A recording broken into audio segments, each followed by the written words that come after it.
Hello everyone. So today we are going to start with US CPA topic of exam regulation, REG exam. Now first let us understand what does REG or your regulation exam covers, and then we will be going into your book and your syllabus. Now first, in your regulation exam, this will cover what CPAs need to, what compliances do CPAs need to consider while practicing, what ethics do govern them, and what are the federal tax implications according to the US tax regulations that will be imposed on an individual or on an corporate entity.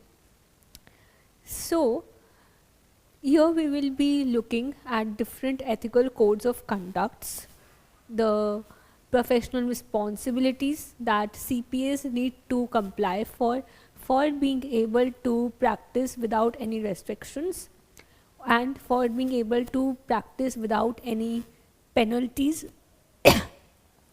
So there are different organizations, there are different governing bodies that that prescribe certain codes of conduct. For example, there's AICPA, there's Circular 230 that is given in your book. So here we will be saying for different what are the agency, what is the bankruptcy, bankruptcy implications, then there are business structures, federal tax implications, and many more implications we will be seeing here. Now first let's come into the book. We will be starting from unit 1 only.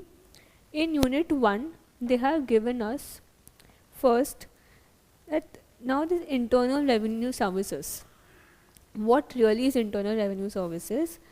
What this does is that internal revenue services govern different bodies for their federal tax implications and how and why do they, how much do they need to pay, and what are the responsibilities, ethical responsibilities that they will need to comply for. So in this first unit we will be seeing what does practice before IRS means. Number 1, we will be seeing who can really practice before the IRS. Then we will be looking into who cannot practice also.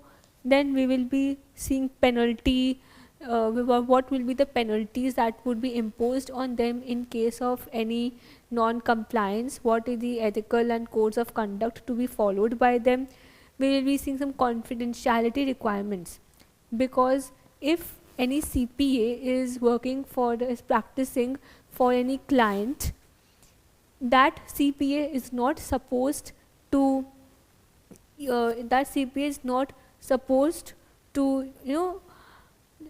breach confidentiality. The CPA is supposed to maintain utmost level of secrecy of client's data, and it should not be made public in any case, except in the circumstances where IRS allows the CPA to. So, and other areas that we'll be looking into this unit are the penalties and what are the different systems that license and disciplines the CPAs to conduct their practice in a particular way.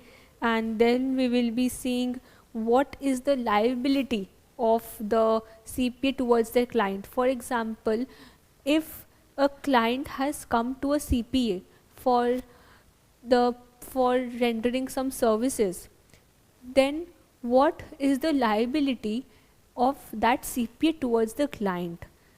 If the CPA accepts the if the CPA accepts the client service, a client, then there are some liabilities that will be imposed on him towards the client for long period. Also, we will be seeing CPA's liability to some third parties. The state law of US governs some liabilities that CPA will be under to the third parties. Third parties, who are they? Third parties means the governments, main government.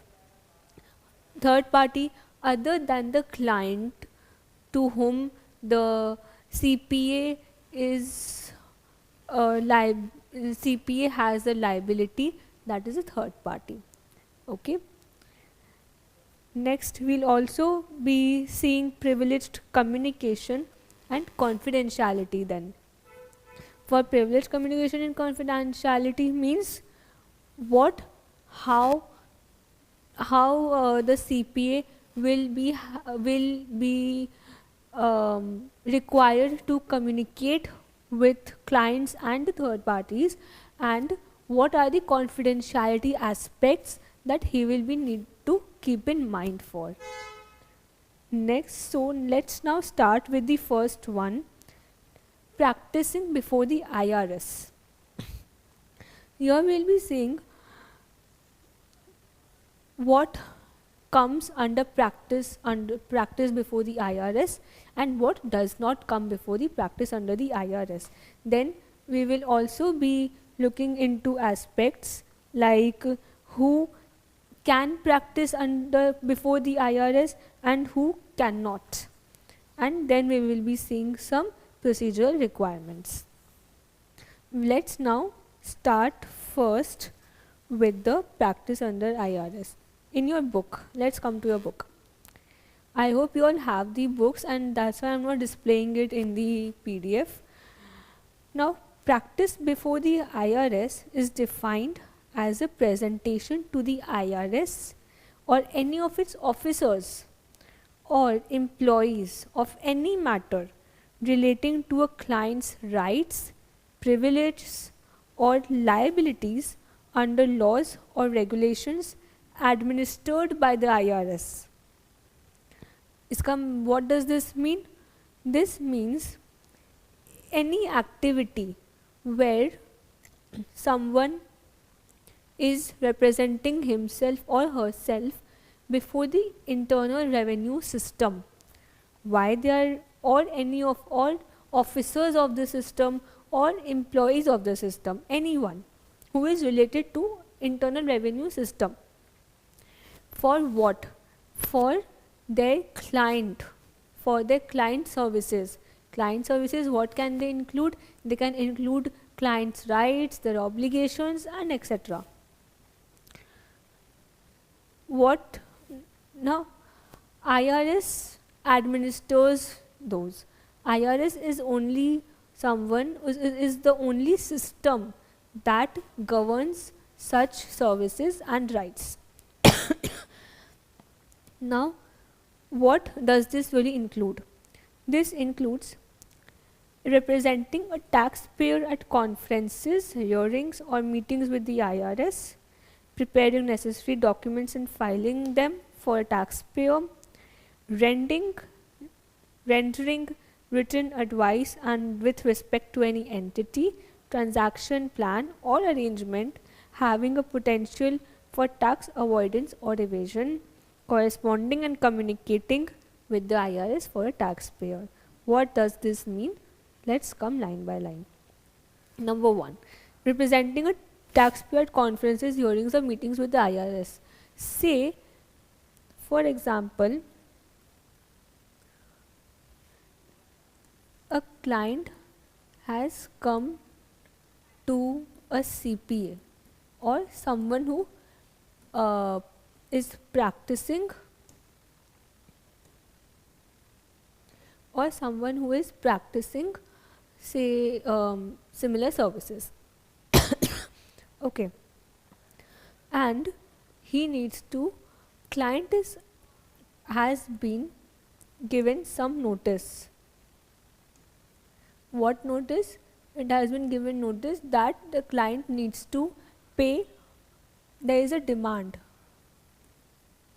of, say, um, there is a demand arisen for dollars, say 10 million. Okay, and the client object that this demand should not have arisen. So now what he will go to CPA. What he will do, he will go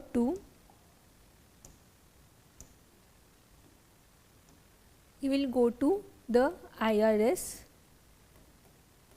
He'll represent what's happening.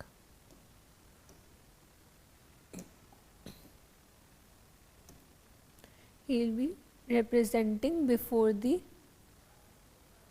IRS for the purpose that the demand shall not be 10 million, or the CPA will be representing the client. So what here happens? Another case. So here he went to IRS representing demand. So this was a meeting, right? Another, there was a client, there was a case.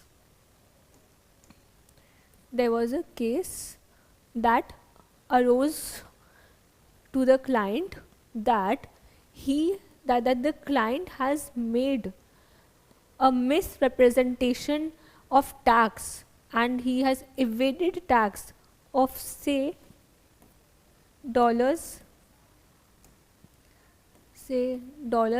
million. Then what will happen? If this happens, an evaded tax of, say, $2 million, then hearings will take place where the CPA will be representing the client. Why? Because client is objecting. Client says this is not the case, and that's why hearings have been held for the purpose of this 2 million of tax evaded. Okay. Next, they have given confidences. Third case, for example, say IRS has conducted a conference for its taxpayers, and what will happen in this conference?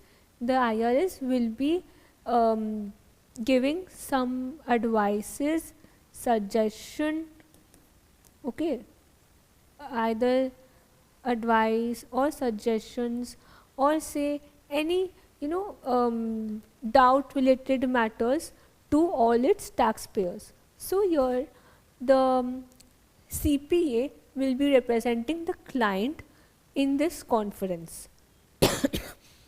So this is what they have given, representing a taxpayer at conference, hearings or meetings with the IRS.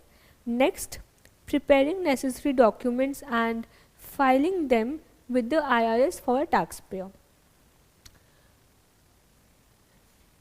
Next, we can see here, same IRS for the purpose of its verification and examination, it asks for several documents from the taxpayer. Some examples can be the financials, it can be the tax liability, assessed tax liability, the self-assessed tax liability rather. So there's many more supporting documents which IRS requires.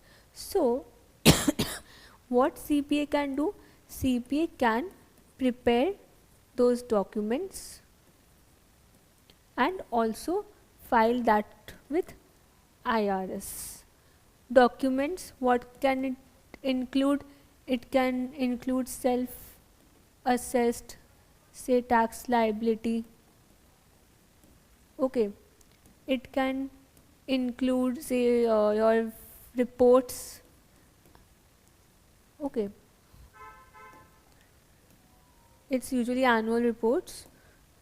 So, annual reports. Okay, so there are many other documents. There are also some certificates which IRS may demand. So, there are certain documents which CPA can prepare and file with the IRS. Next point, what they have given, rendering written advice with respect to any entity, transaction, plan or arrangement having a potential for tax avoidance or evasion. Can you tell me one arrangement that is a potential for many tax avoidance plans? Anyone? It's a very common in all the countries, whether it is US or take India. In all the countries, it's a very common tax avoidance plan. Any? You can think of, just think once, then I will be saying.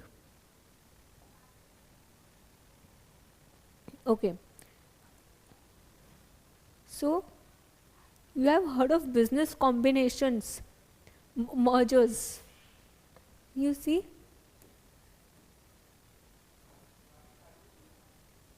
mergers or acquisitions.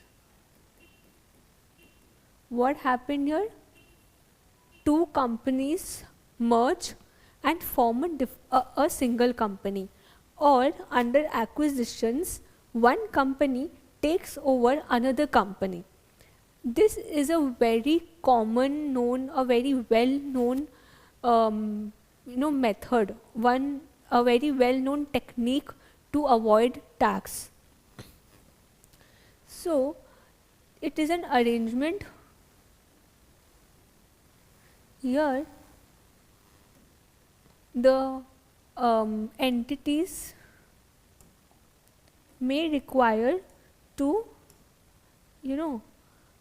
the entities, what's happening?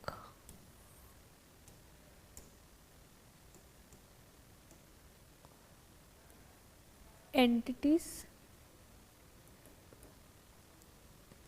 may require to submit some written advice from a professional that this M&A, or say any arrangement was not to avoid or evade tax,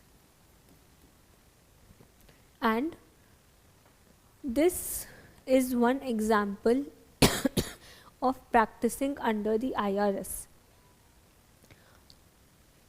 Why do they do this?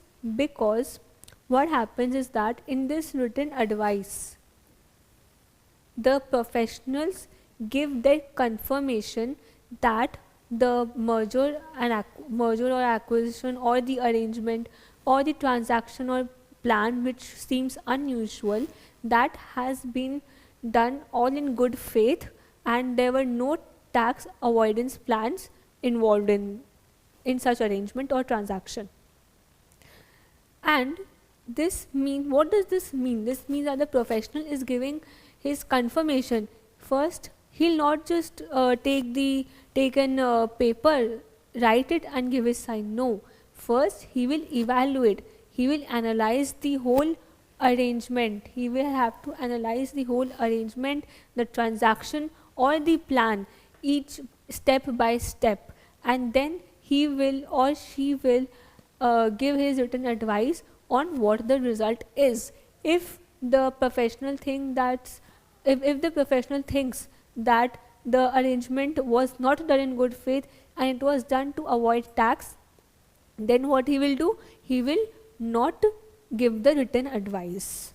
Okay, so this is a confirmation from a professional. It means that it gives a certification that the arrangement was done in good faith. Next they have given corresponding and communicating with the IRS for a taxpayer. What do you mean communicating here or corresponding?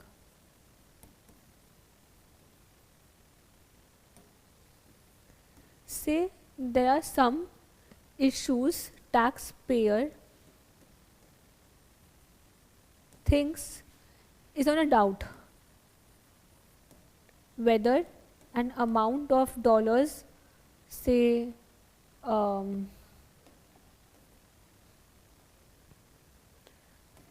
10,000, will it be taxable or not? Okay, whether he has to pay the this tax or not, or there are say any other issues going on because of which communication or correspondence needs to be done. What here will happen? The person who can practice under the IRS, that person will go to the IRS and he will do the communication for this matter.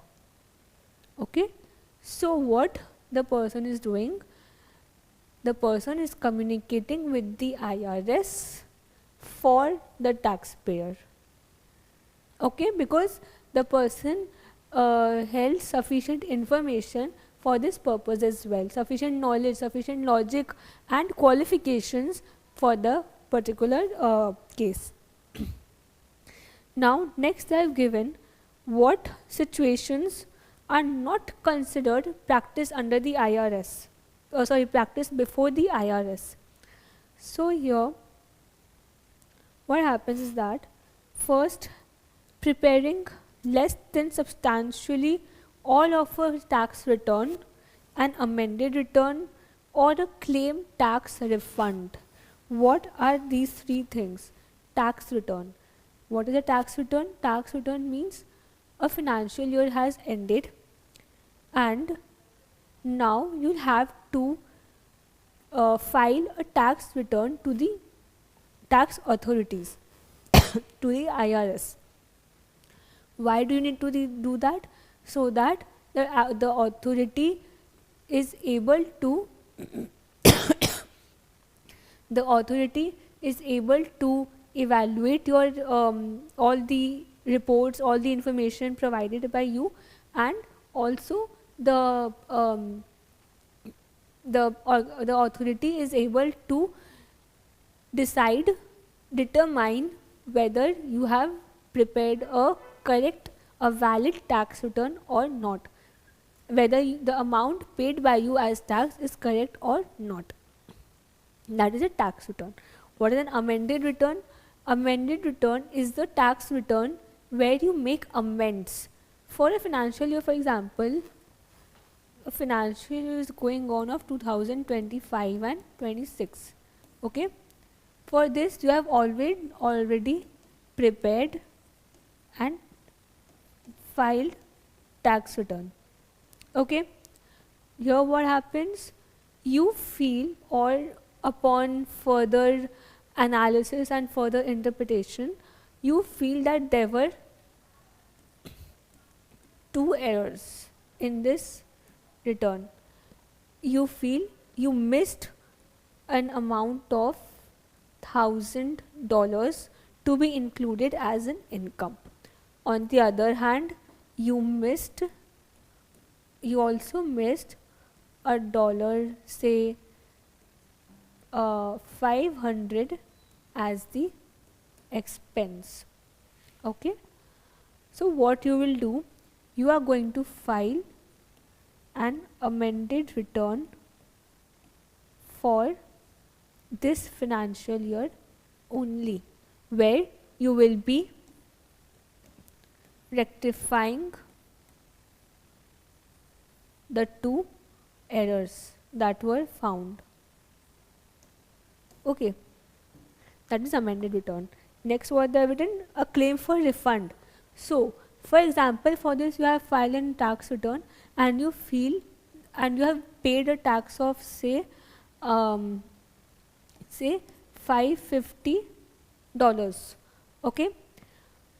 Now here you feel, you analyzed, you interpreted, you filed the tax return, and you feel that after all the analysis and after the tax preparer's advice also, you felt that you will have to, that you should get a refund of 50 rupees, means you have paid 50 rupees, sorry, $50 extra.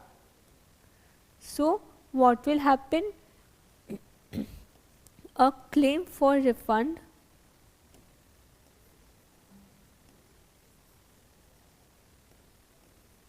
of $50 will be filed.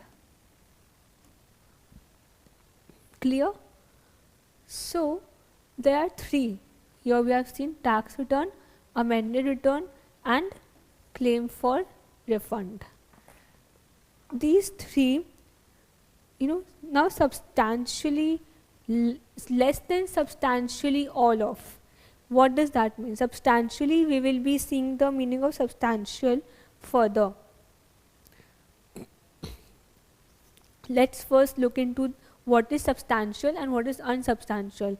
They are saying only substantially all of a tax return or amended return or claim for refund can be filed by someone who is practicing before the IRS, but less than substantial will not be called as practice before the IRS. What is substantial? Let's look into that.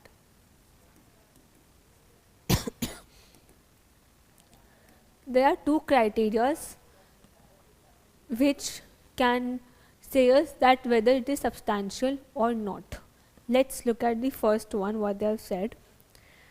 Now, one is, there is a litmus test. They call it as litmus test.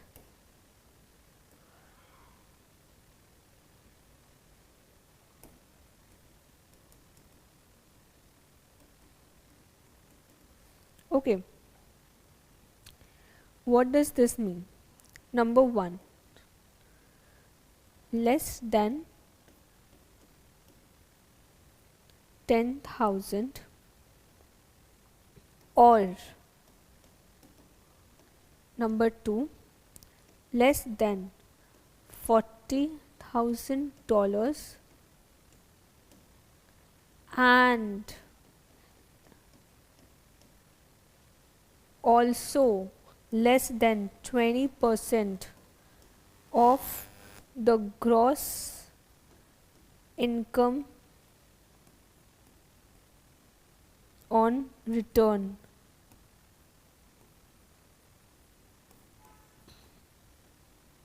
What does this mean? Okay. If you have filed a tax return, say, okay, if any, say,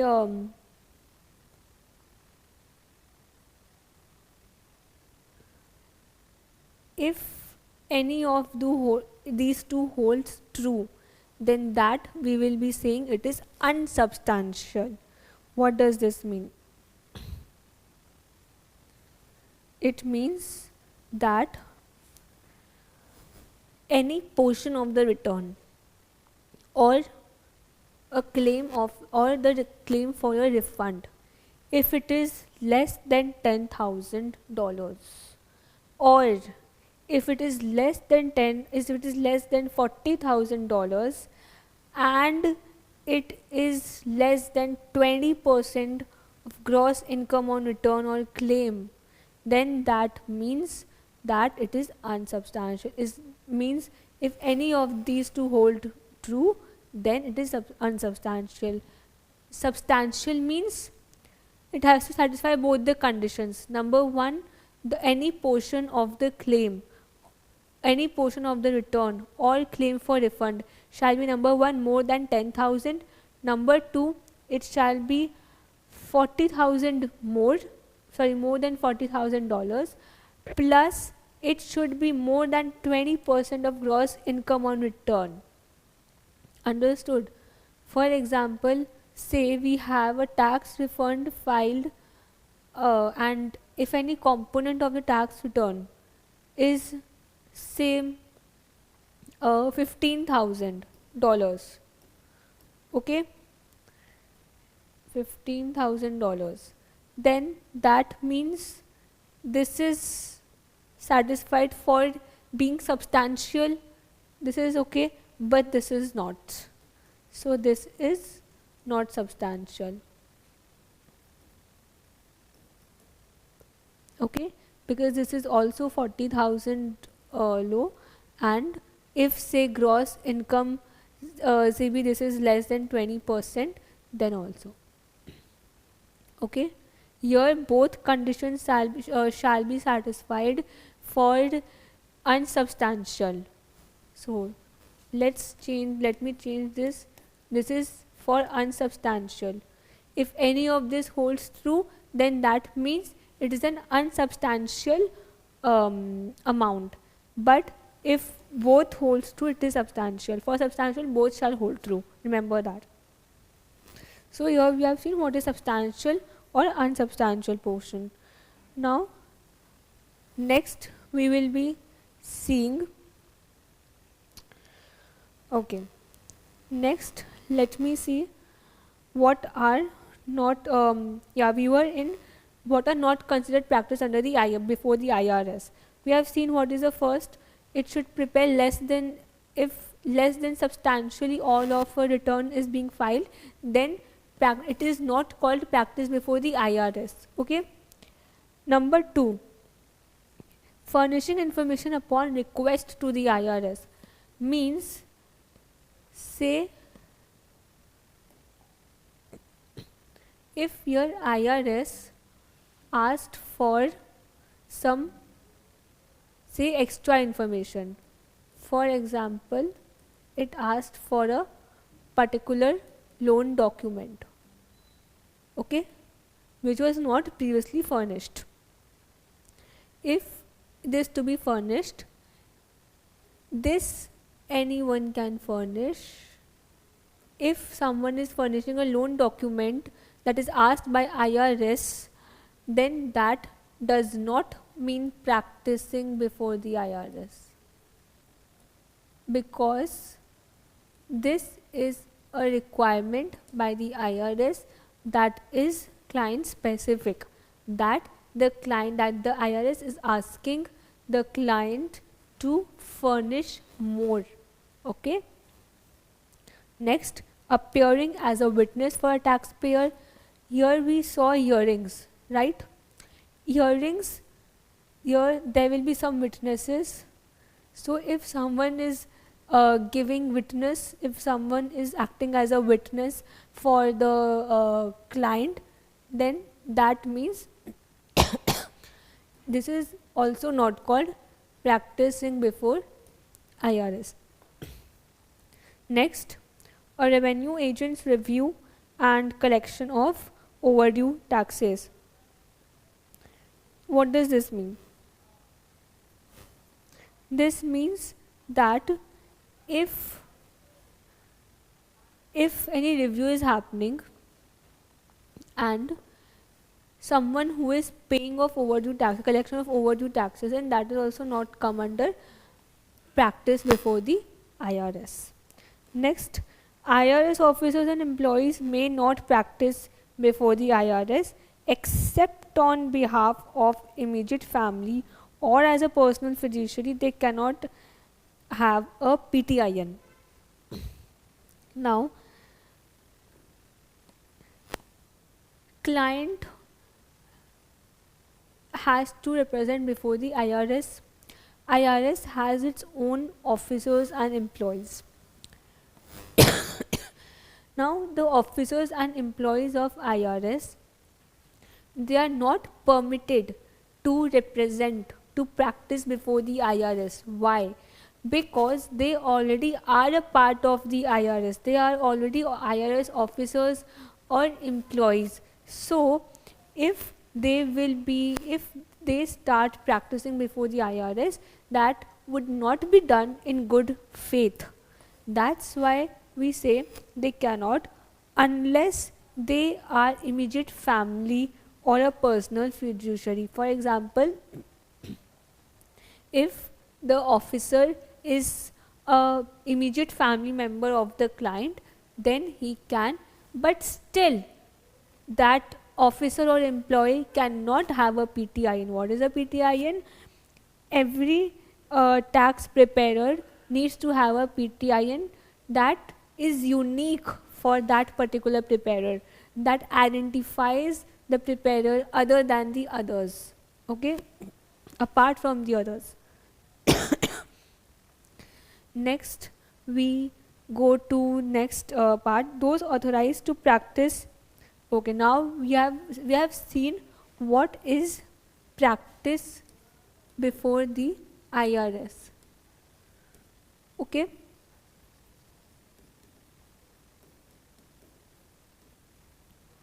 We have seen practice before the IRS till now. Now we will be seeing who can practice before the IRS. Okay. Who can practice before the IRS?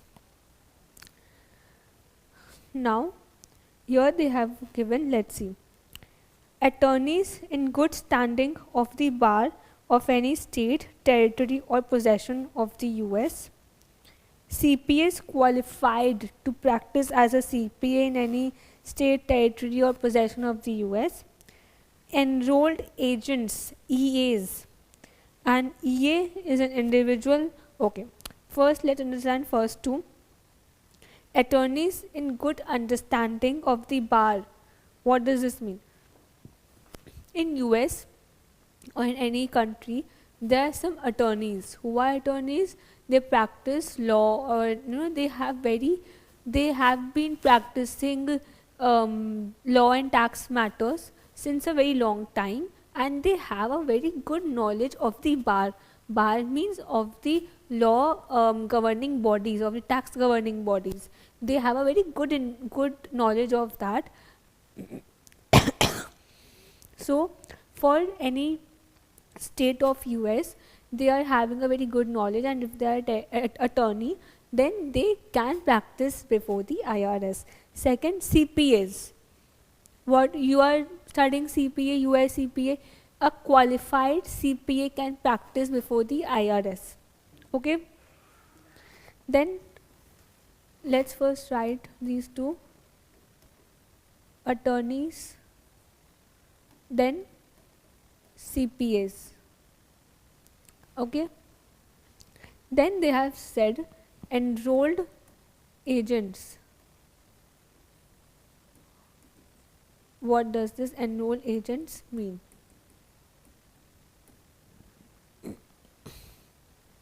So an EA is an individual other than an attorney or a CPA who is eligible, qualified and licensed as authorized to represent a taxpayer before the IRS. Okay. So who is he? EA is an individual, it is a person, not attorneys, not CPAs. Okay. Attorneys, CPAs we have seen differently. They are eligible, qualified. So IRS prescribes someone as EAs, enrolled agents, they are not attorneys, they are not CPAs, but they are eligible and they are qualified enough, and they have the license that give them an authority to represent before the IRS. EA designation is issued by the IRS to individuals passing the EA exam. So for them, there is an exam for EI, for EAs. They need to pass this exam to be able to call as EAs. Okay. Next, they have also said enrolled actuaries, enrolled retirement plan agents, and annual filing season program participants. Now, these are the other authorized persons that can practice before the IRS. Who are they?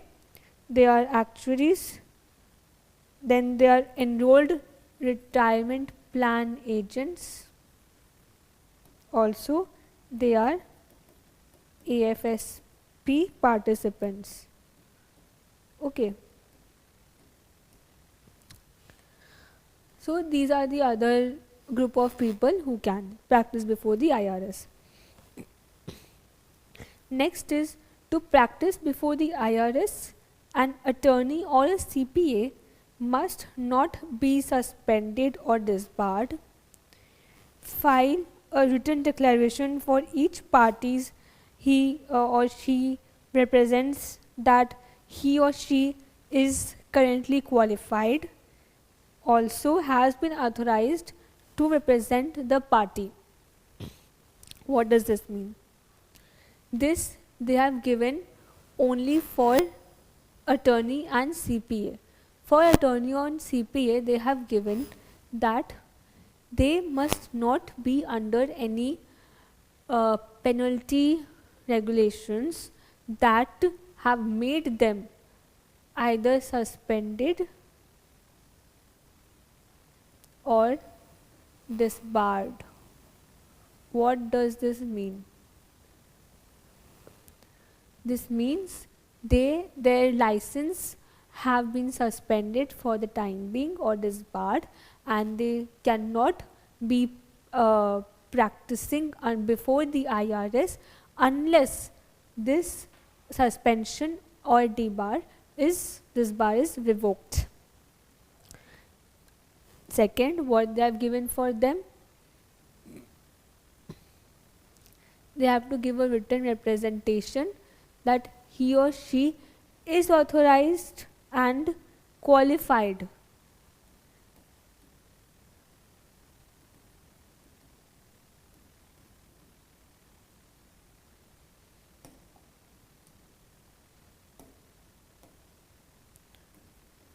Authorized to represent.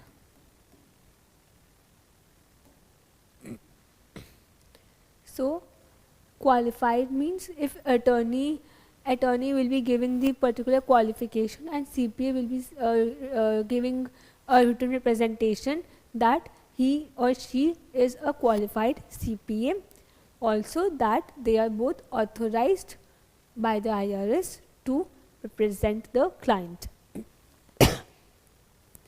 So we have seen who can be practicing under the IRS. Next, there is a difference given there in your book. So they have given first type of practitioners. For different types, what are the different limitations on them that govern? So first, you all have allowed practice before the IRS. Now, for attorney, CPAs and enrolled agents, they can practice unlimited. They have no restrictions. But for AFSP participants who are not CPAs or attorneys, they allowing the practice that they have been allowed is limited to their own judgments. Next, preparation of return or claim for refund. So, Here they have given signs, returns and refunds when completed, all or substantially all of a return or refund. So for here we can see that both can sign also, and sign when completed all or substantially all of a return or refund. Then for representation they have given attorneys, CPAs and EAs can represent before anyone at the IRS, but AFSP can represent only before IRS revenue agents, customer service representatives and employees. Who are not there? There are some more officers.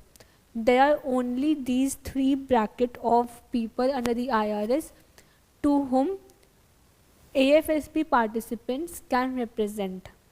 Others, they cannot.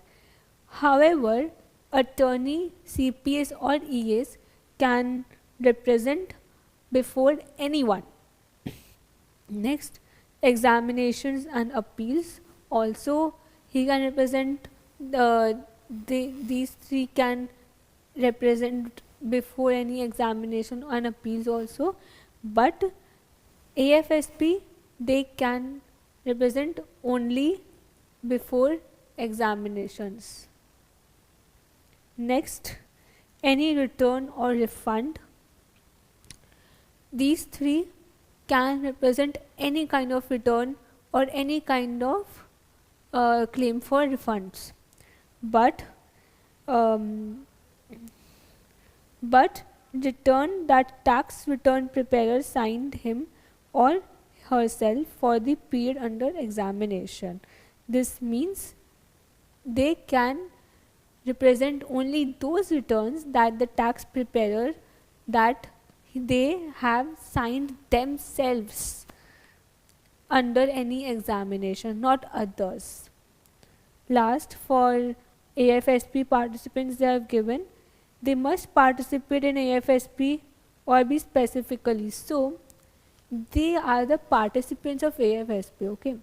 So they'll have to participate in the AFSP, or if they are not participating, then they must be permitted to practice by the IRS. They should have been given the permission. Next they are saying for tax advice, unlimited including tax planning, and they can only limited to return or refund preparation. What does this mean? They can give any kind of tax advice, even tax planning, but they can give only for return or refund claims and nothing else. They cannot give you tax planning advice, okay. They can give you any kind of advice. So we have seen here what are the difference between the limitations and the scope of representations and work that they can do, and what is the difference between them. Now we'll see what is a tax return preparer. Let's see.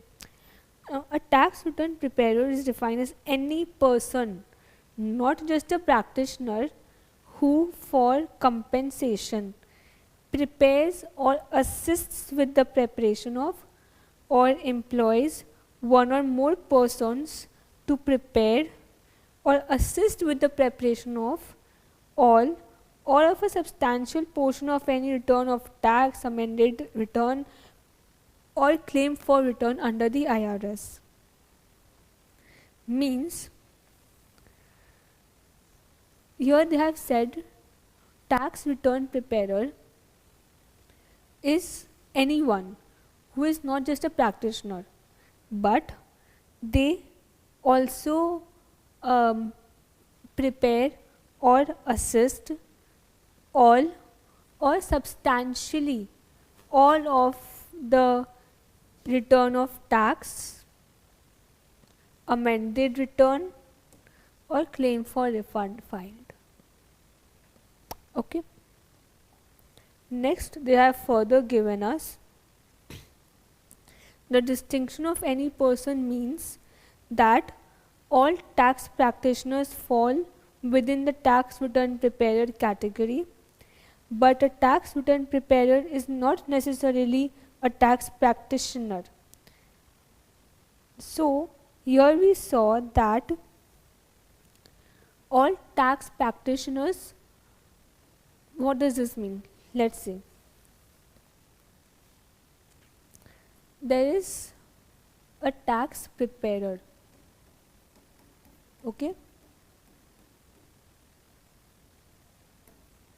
Under here, there are some people who are tax practitioners as well. Okay, so whoever who is a tax practitioner is also a tax preparer, but everyone who is a tax preparer are not tax practitioners, because this also involves some non-tax practitioners. Got it? Who are they?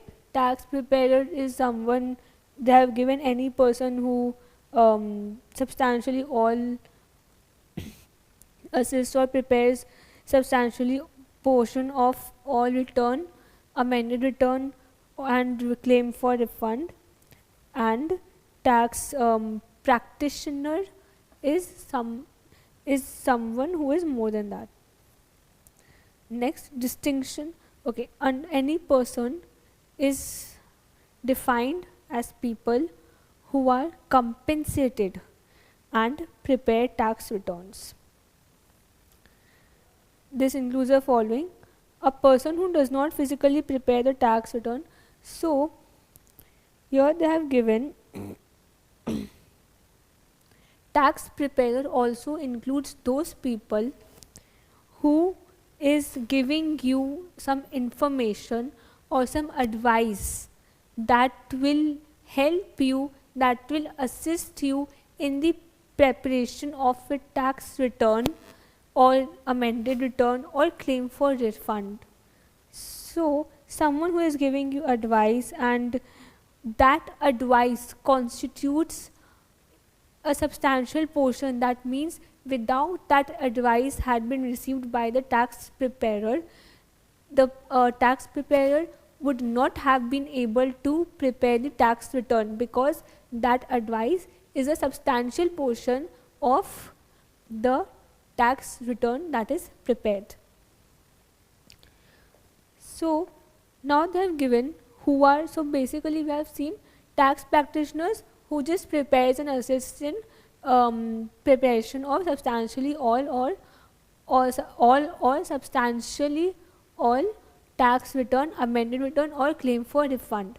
But tax preparer also includes someone who is also giving you substantial advice for the purpose of preparing tax return or amended return or claim for refund. Next, they have given who are not tax preparers. Here we saw who are tax preparers first. Now here we will be seeing who are not tax preparers.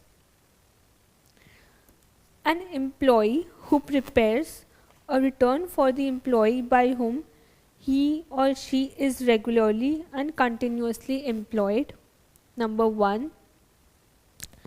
Number 2, a fiduciary who prepares a return or claim of a refund for any person. Now first A, there is an entity. Say there is an entity, okay,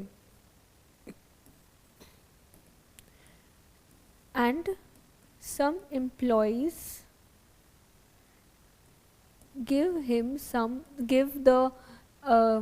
possess some information, or they provide some advice for the preparation of tax return. So because some employees gave the information or the advice they possessed, will they just become tax preparer?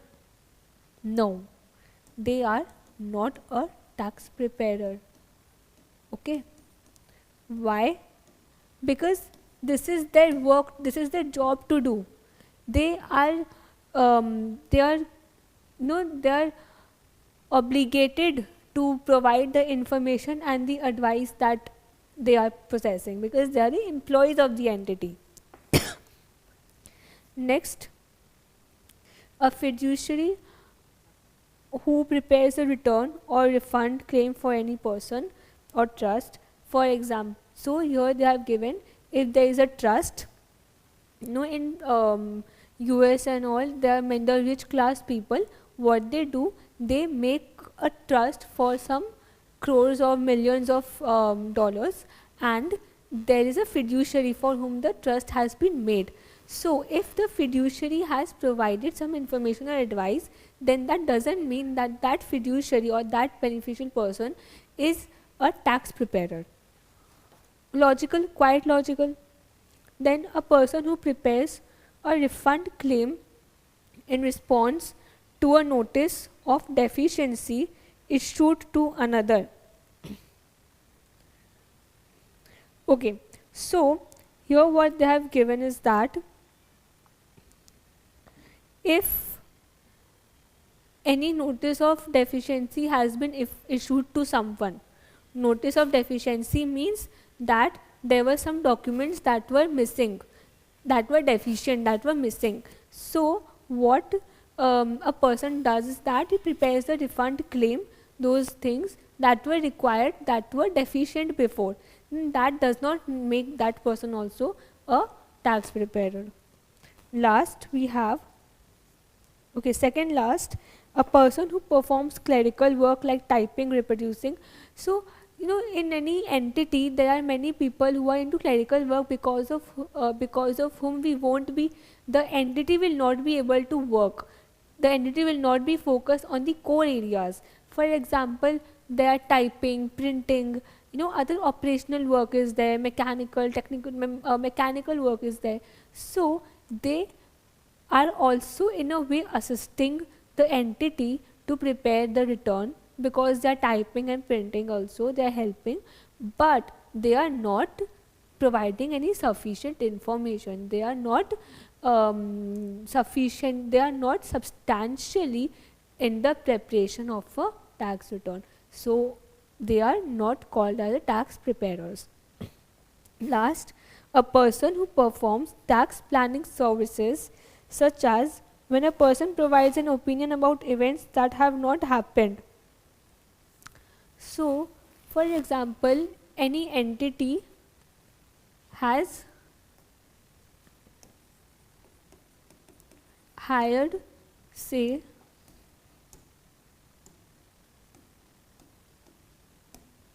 a consultant, okay,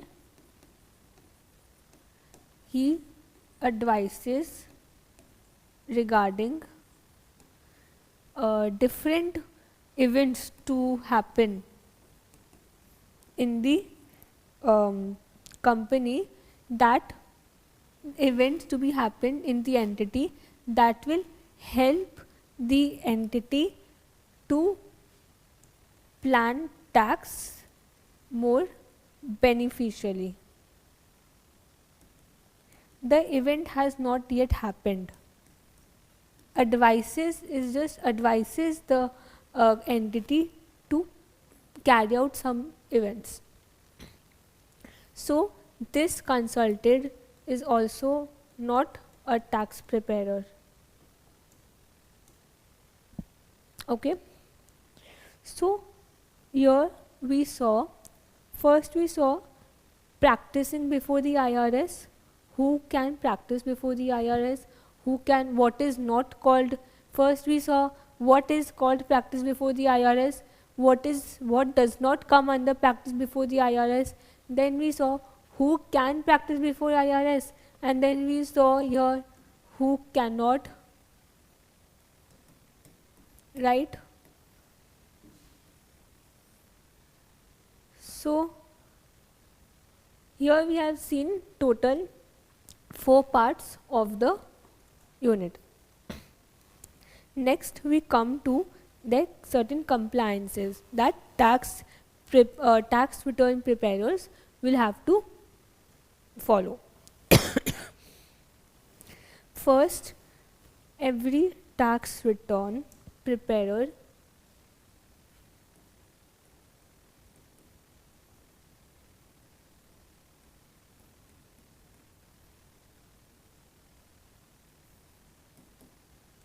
every tax return preparer should have a preparer tax identification number. What is that? I told you earlier, PTIN. What is PTIN? Every tax preparer has been given a PTIN that uniquely identifies that tax return preparer apart from the other preparers. That is a unique identification number. Okay. For example, everyone in India, if we see, everyone has an Aadhaar number, right? They have a PAN number. That, what is that? Those are unique identification numbers that identify that person as unique from the other persons, right? So every person shall have a PTIN. Second, there shall be some duties and restrictions relating to the practice. Are they have to comply certain duties and restrictions. What are they? There are certain code of conduct, ethical responsibilities. They come under duties and responsibilities. Next, we have, they are subject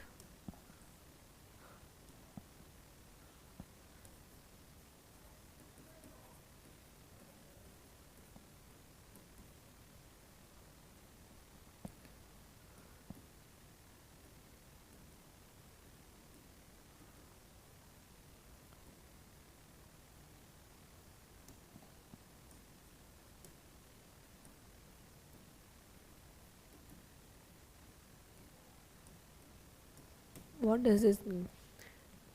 So this circular 230 is nothing but some compliance requirements that tax return, that advises certain requirements for tax return preparers. If a tax return preparer violates these requirements, then he or she will be subject to the sanctions, means be subject to the consequences, penalties, suspensions. So tax return preparers shall have a PTIN. They are subject to duties and restrictions, and also they are subject to sanctions for violations. Next, what here we are seeing duties and responsibilities, right? One of the duties of a tax return preparer is due diligence. I'm sure most of you have heard of due diligence, but very few of you would be knowing what due diligence really is. So due diligence is, have you heard of investment of venture capitalists providing investments to companies to new startups? Do you think they, for example, a startup company has come up to a venture capitalist and pitched about his or her business or his or her startup? Then he spends 40 minutes in pitching about the startup, and the venture capitalists, they say that okay, we are able to understand, we think we can invest in you, in your startup. Do you really think that at that same moment a check of, say, if the investment is of 20 million, then you really think that a 20 million of check will directly given to that startup? No. What will happen? They will be agreeing to move forward with the process. What the process includes? First and the biggest, the longest process, that is due diligence. What do they do in due diligence? They verify, they confirm all the information that has been said by the um, person, by the founder of the startup was correct or not. The investor, the venture capitalists, the investors will look into several matters, several financial records, and compliance requirements, whether they have been complied or not. They will be performing due diligence that every word spoken, or is the startup um, you know is the startup well enough, doing good enough, or is the startup having the potential and is the right business to invest in or not. Is it that there are some fraud going on and they may be cheated on? That all the investors confirm during due diligence. So, what tax return preparers shall do, what is the duty? To conduct a due diligence of their clients. What does this include? What they do is that, has the client given accurate and true data or facts or reports or information or say has all compliance, be it law or tax, has been done or not, right? We will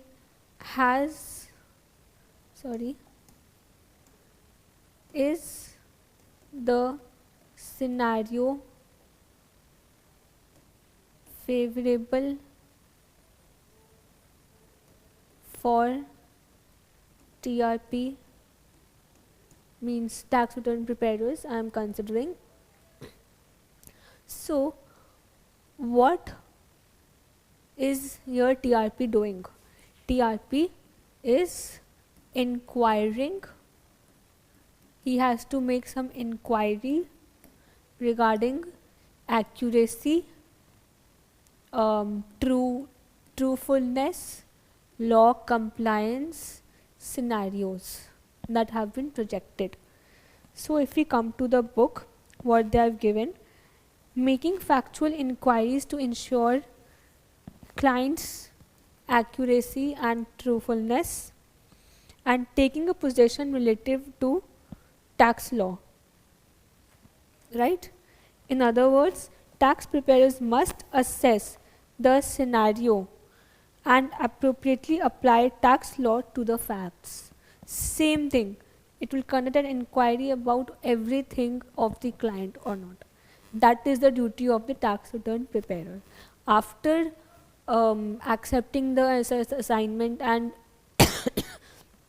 after the reports have been given, published, and everything happens, the TRP cannot say that he did not perform due diligence, because that is a duty, that is a requirement to fulfill. Next, what they have written: tax return preparer may rely, if in good faith, on information provided by the taxpayer without having to obtain third party verification. However, he must ignore the implications, must make reasonable inquiries if it appears inaccurate, and should make appropriate inquiries about the existence of documents for deductions. What does this mean? So, here this means that he has made certain inquiries. Then, if after some inquiries he feels that there is some information which have been provided, received or got in good faith. Good faith means there are no signs of fraud, there are no unusual unusual things going on, and if it seems good faith, then what will happen? He may skip third party verification. What is third party verification? Third party verification means you have some data, you have asked some third parties, for example the trade creditors, the debtors or the banks for borrowings, if there are, you will you will be taking confirmations and verifications from those third parties whether the information possessed by you are correct or not. So what will happen here is that he can skip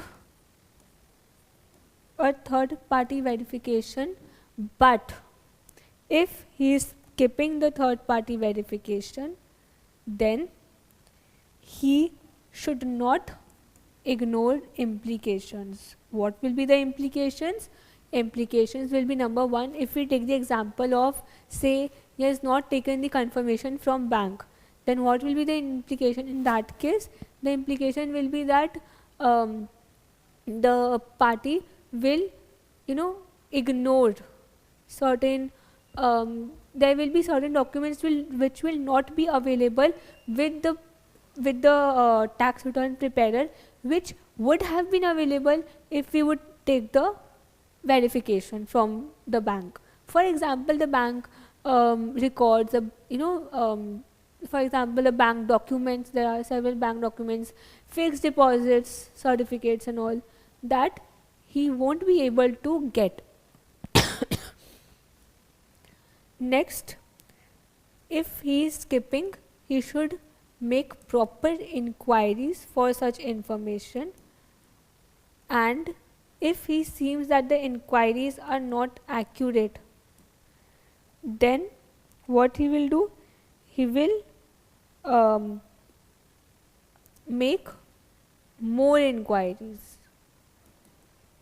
Next, what they have given, another point in this, that if there are some deductions which have been availed, then see the appropriateness of existence.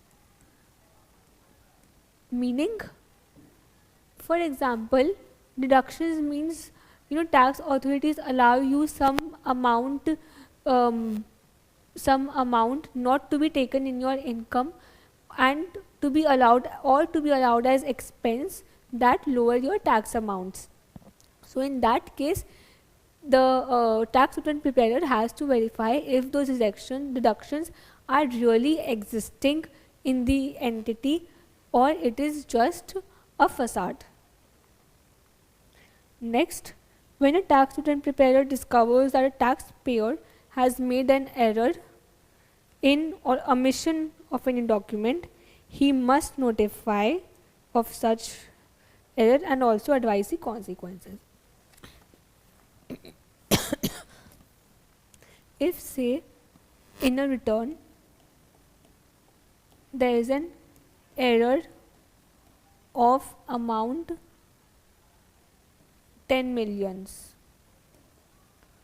what has happened? Income has been reduced. Why? Because of some advance related issues. He will inform this error to the client. He will have to inform this, required to inform to the client, and consequences shall be advised to. What will be the consequences? Tax authorities may raise a penalty notice along with the demand notice for the 10 million. So that can be the consequence. So here we have completed this part as well, where we saw what are the compliance required and what duty under due diligence he is required to do. Last part of this subunit, procedural procedural requirements of tax return preparers.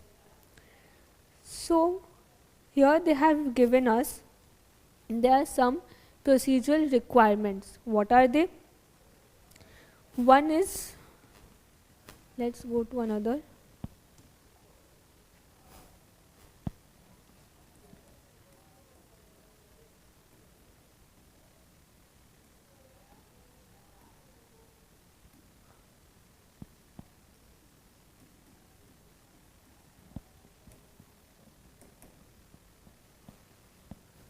So here we'll see some procedural requirements. What they have given: a return preparer is required to sign the return or claim for refund after it has been completed or before it presented to the taxpayer. What does this mean? We'll understand. Next, before a return preparer allows the client to sign the prepared return, the return preparer is required to provide a completed copy of the return or refund claim to the taxpayer. Next, the return preparer must include his or correct PTIN on the return or claim for refund. Also, okay, let's first let us understand what's written under procedural requirements. Number 1, he needs to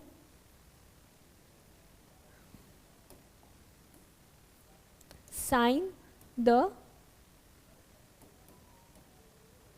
return or claim for refund, and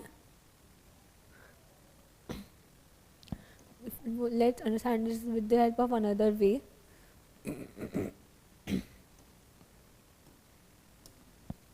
So what will happen here is that first TRP has prepared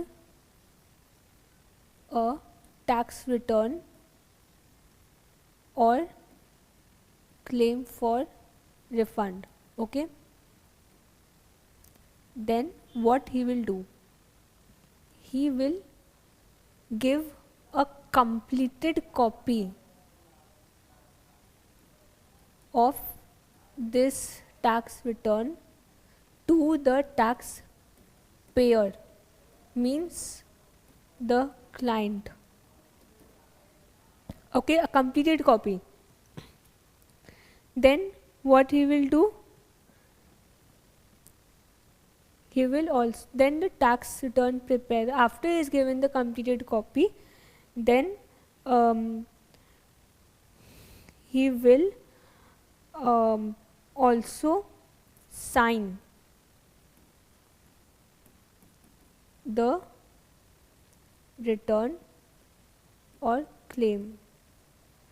During this, what will happen? They are going to discuss certain issues. If, say, any tax preparer has any objections, that also will be discussed, and any other, say, any other matters. After this has been agreed on, the TRP will sign the return or claim. This return or claim for refund shall include his PTIN while signing. Okay. Next, he has signed the return and he has also filed it with the IRS. Now what will happen? The return preparer, what he will do? He will retain this copy with him for at least 3 years. 3 years after the return period ends. When does it ends? It ends on 30th June every year. So after 1st July, say 3 years. For example, this have been prepared say for the year 24-25, then you'll have to return till say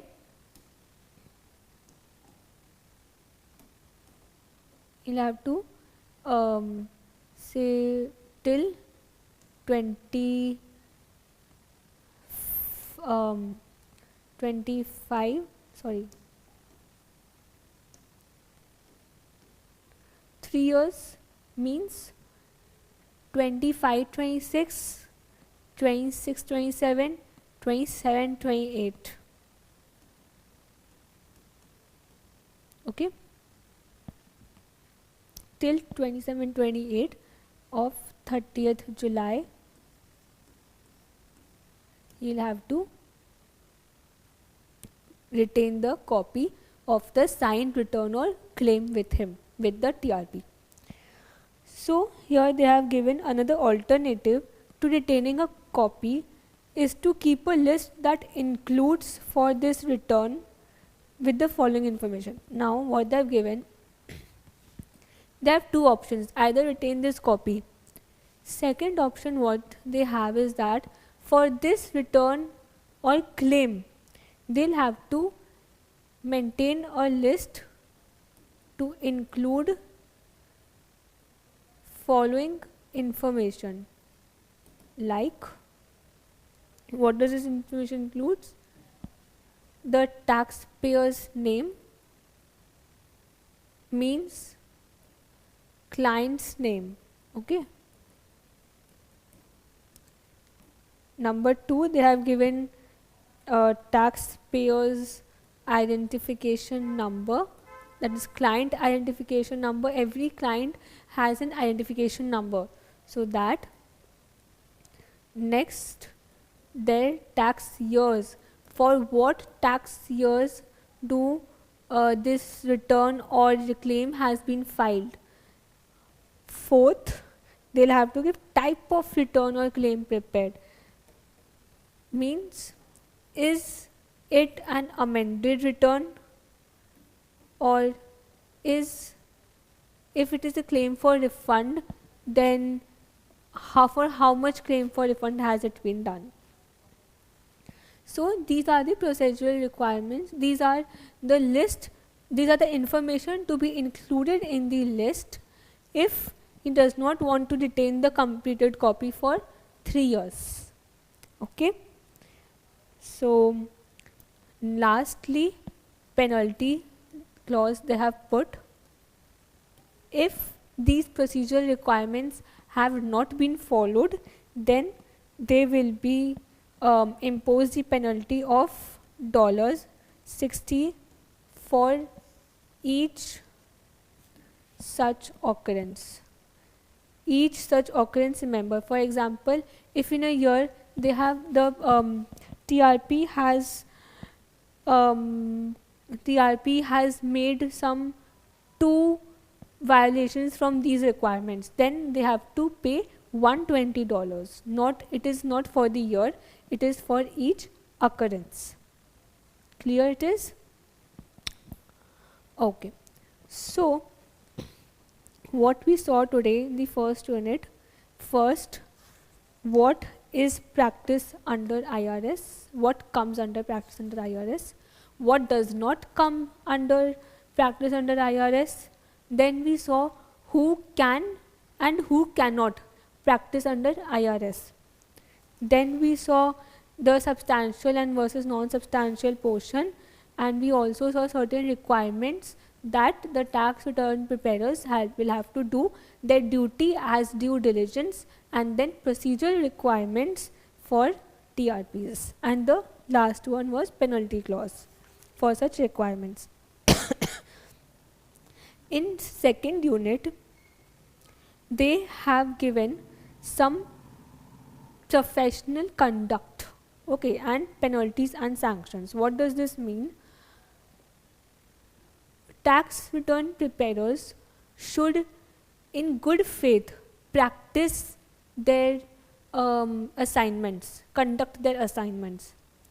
For ensuring such good faith, such TRPs, such tax preparers are required to comply with some professional conduct, some compliances part, some ethics. So if there is a failure on complying these professional conducts, then he will be imposed certain penalties and sanctions. Okay, this part we will be starting in the next class. Today I have given you the overview of what REG in exam in CPA will include and what your unit 1 subunit 1 says. In our next class we will be taking up more fast, because here I wanted you to understand the basics, the concept of reg. So here next class we will be completing with subunit 2 fully, and just a second, yeah, in second we will be completing second and third unit, and we will try moving on to fourth as well, because only second is a little big, but still second is a very easy subunit, and going forward we will be taking up the other ones. Questions, I'll tell you once, first 4 questions are related to the first unit, so once just practice it yourself. If next class I'll be able to take up, I will. Okay, so okay, let's do one thing. Let's take up the 4 questions that are given for first subunit. Let's finish it off. First, they have given which of the following individuals qualify. It's page number 36. Okay, which of the following individuals qualify as a practitioner under circular 230? Number 1, CPA, 2, enrolled actuary, 3, attorney, and number 4th, all are correct. So let us go back once. Yeah, who can who can practice? So there they have given attorneys they can, enrolled agents or enrolled actuaries, they also can. So it will be number D, all of the answers are correct. Next, Jack, a return preparer, did not retain copies of all returns that he prepared, but did keep a list that reflected the, okay, this is from the last part, listed the taxpayer's name, identification number, tax year, and type of return. Which of the following best describes this situation? Jack is in compliance if he retains the list for 1 year after the close. Is in compliance provided he returns the list for 3 years. C and D says it's not in compliance. Here they said for 3 years. If they are giving this the benefit of not retaining the copy and just maintaining the list, it does not mean this is for 1 year only. This also they have to do for full 3 years. Okay, so it will be B. Number 3rd, which of the following statements is false regarding TRP? A, only a person who signs a return as the preparer may be considered the preparer of the return.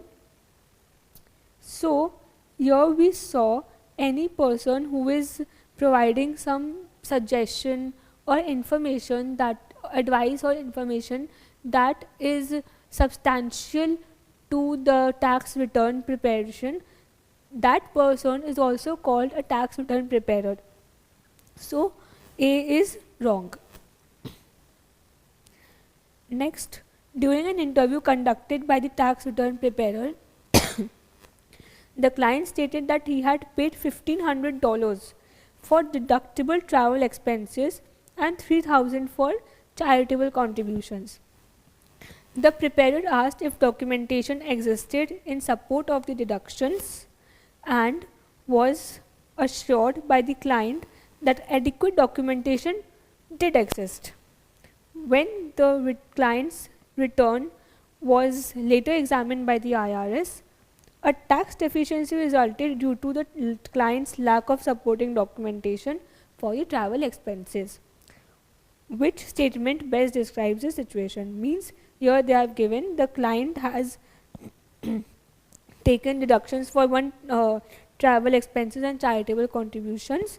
On asking by the tax return preparer, he says he has made the proper documentation, but IRS says there is a deficiency.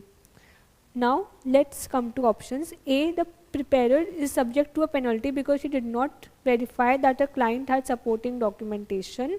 No, because the preparer relied on the client in good faith. He was told, he was assured by the client in all ways that he has prepared the documentation, he has included the documentation, which he did not. So then B, the preparer is subject to penalty because he did not verify the existence, and a tax deficiency, again same thing, wrong, no, good faith only.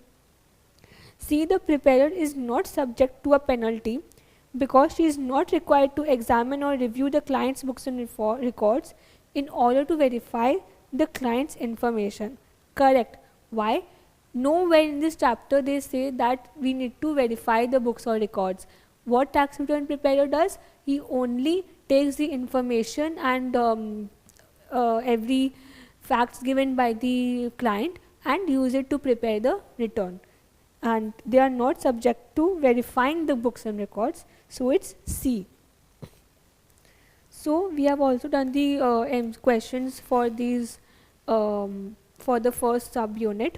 Next day we will be doing the second subunit. Okay, chalo, bye bye.